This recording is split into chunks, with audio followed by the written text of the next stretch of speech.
हमारे सामने ऐसी खबरें डेली बेसिस पर आती हैं जिससे हमें पता ये चलता है कि इंडिया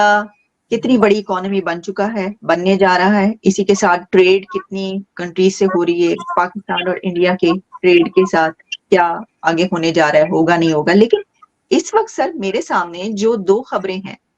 वो हमें ये बताती हैं कि दुनिया में किस तरीके से इंडिया का इन्फ्लुएंस बढ़ रहा है। उसके साथ साथ जो पाकिस्तान के पॉलिटिशियंस हैं उन वो अक्सर अपनी स्पीच के अंदर जो है वो भारत की तारीफ़ करते हैं,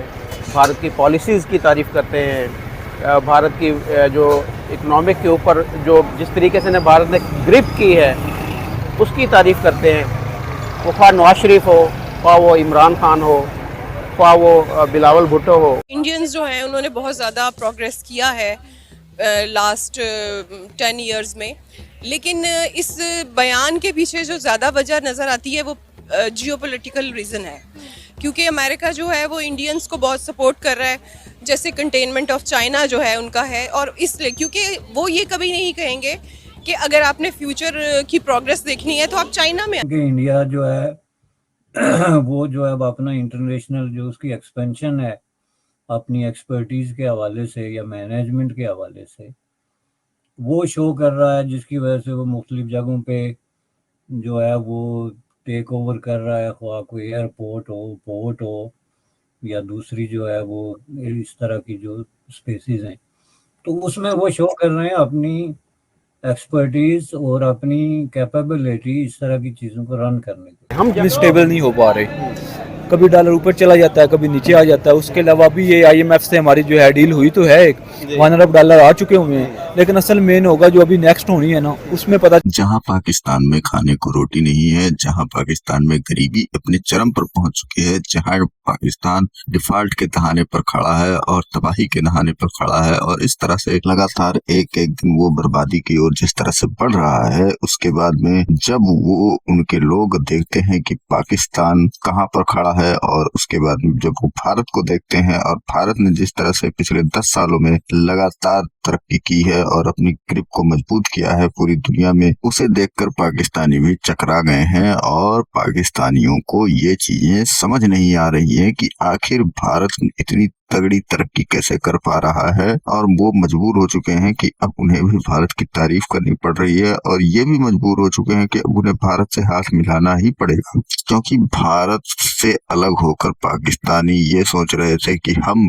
बहुत खुश होंगे, और वहां पर जो 99% लोग थे उनको लग रहा था कि भारत से अलग होने के बाद हम काफी खुश और बढ़िया माहौल में पहुंच जाएंगे, लेकिन ऐसा नहीं हो सका। 99% लोग आज पाकिस्तान में बेबसी के हालात पर खड़े हैं, और सिर्फ 1% लोग जो हैं जो उस देश को चला रहे हैं वो अपना बढ़िया मुनाफा कमा रहे हैं, और इन 99% लोगों को गरीबी की ओर ढकेल रहे हैं। लगातार उन्हें इस तरह कदर मजबूर किया जा रहा है 99% लोगों को कि वो भूखमरी और गरीबी और हर प्रकार से प्रताड़ित हो रहे हैं, और 1% लोग जिन्होंने इस देश को चलाने का ठेका ले रखा है वो अपने आप को तो बढ़िया एस्टेब्लिश कर ले गए हैं। और उनकी देखिए आप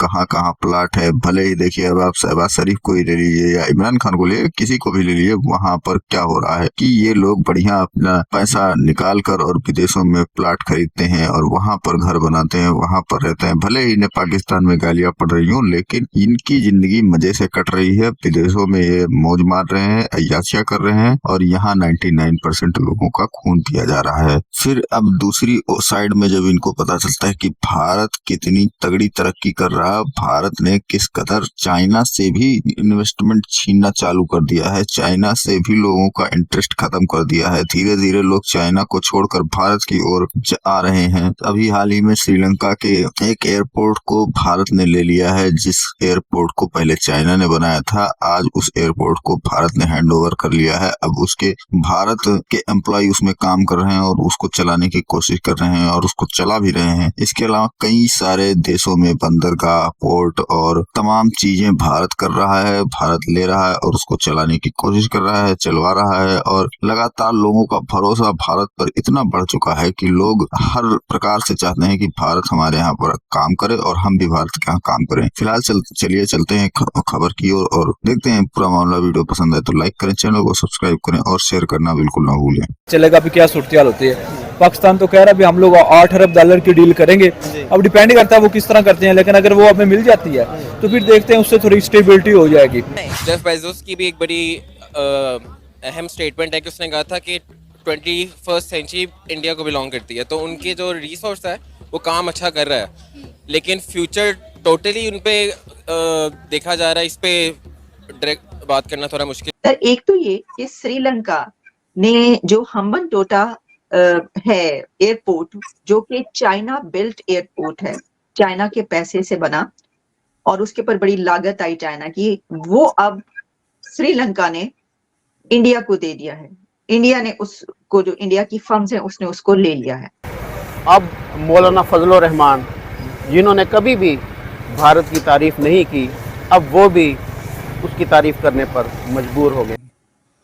तो पाकिस्तान का तो जाहिर है इसमें इसलिए जिक्र नहीं आ सकता कि पाकिस्तान खुद अपने अंदर अपनी ज्यूरिसडिक्शन में इदारों को रन करने में बुरे तरीके से नाकाम हो गया, जिसको अगर आप एक एक करके देखें तो आपको हैरत अंगेज किस्म की सिचुएशन जो है वो नजर आएगी। जहाँ पे पूरी दुनिया में कहीं पर भी जहाँ पे पाकिस्तानी का नाम लग जाता है ना कि ये पाकिस्तानी है, तो वो बड़ी मशकूक नज़रों से देखते हैं कि यार ये पाकिस्तानी है ना, वो ट्रस्ट करते हैं और बल्कि वो स्माइल पास करते हैं कि अच्छा ये पाकिस्तानी है, ये वो लोग हैं जो बदनाम है। तो बहुत सारे ऐसे पाकिस्तानियों के मैंने इंटरव्यूज किए हैं जो कहते हैं कि हम लोग बाहर के ममालिक में जाकर ये बताते हैं कि हम पाकिस्तानी हैं, हम कहते हैं हम इंडियंस हैं ताकि हमें अच्छी जॉब्स मिल सके। और इससे पहले हमने देखा कि दुनिया के कई एक कंट्रीज, सेवरल कंट्रीज, जहां पर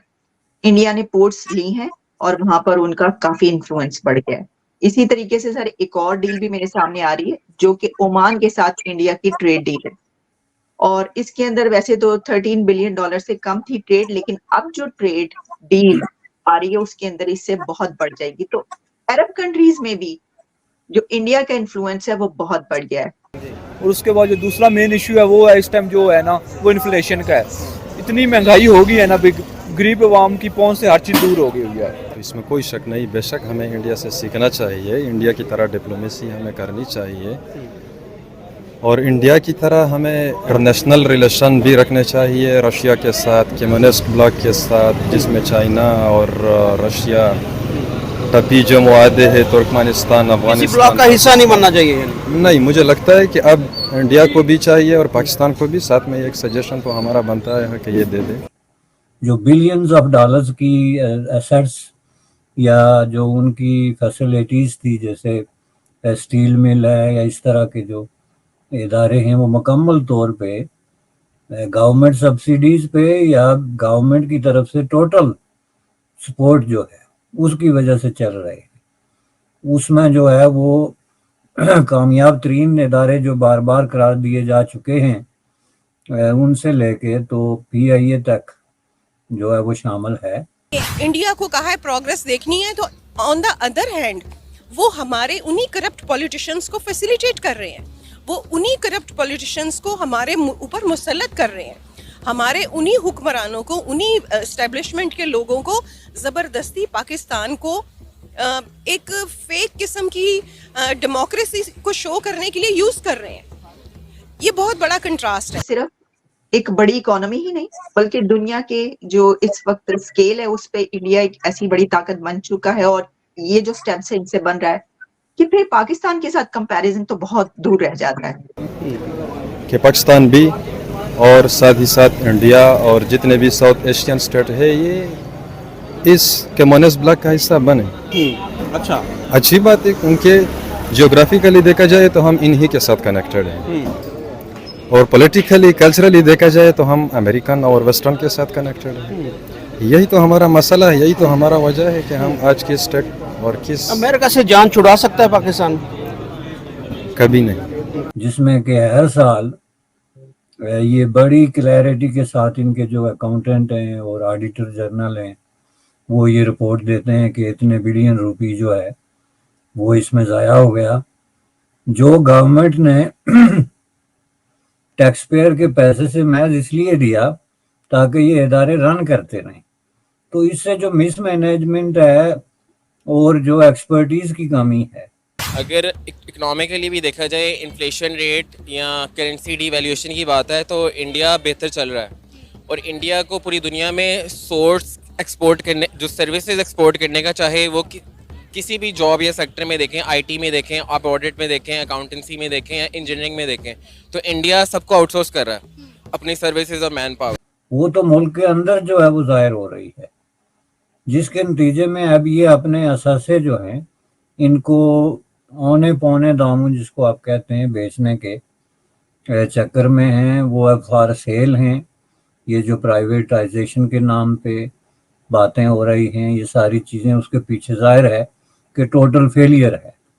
सिर्फ यूएस नहीं, बाकी भी कंट्रीज़ जो हैं वो वहाँ पे जितनी इन्वेस्टमेंट कर रही हैं, जिस तरह वहाँ पे कारोबार किया जा रहा है, और वो बहुत ज़्यादा तरक्की कर चुके हैं, इसमें तो कोई शक नहीं है। और हमारे जो हैं वो आपस के मसले, आपस की लड़ाइयाँ झगड़े ही ख़त्म नहीं हो रहे, तो हम लोग तरक्की के बारे में कहाँ पे सोच सकते हैं।